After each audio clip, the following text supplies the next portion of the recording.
বাংলাদেশের সব মানুষের নাম বদলাতে পারে, বইয়ের পাতায় স্বাধীনতা সংগ্রাম বদলাতে পারে। বঙ্গোপসাগরের পানি সব যেতে পারে শুকিয়েও, গোটা রাজধানী কেড়ে নিতে পারে বুড়ি গঙ্গার ঢেউ। সুন্দরবন কেটে হতে পারে ইটের ভাটার লাকড়ি, শিল্পপতিরা দেউলিয়া হয়ে খুঁজতে পারেন চাকরি। চোর গুন্ডারা পেয়ে যেতে পারে মন্ত্রীর মর্যাদা, আইনের ফাঁকে কালো টাকা সব হয়ে যেতে পারে সাদা। অনেকেই বলে এই দেশ নাকি হুজুগ জাতির দেশ, দফায় দফায় বদলায় এর রং ঢং পরিবেশ।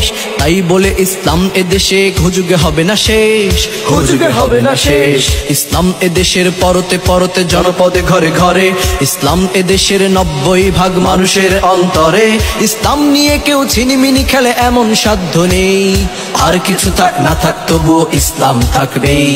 সবকিছু বদলে যাক তবুও ইসলাম থাকবেই, আর কিছু থাক না থাক তবুও ইসলাম থাকবেই।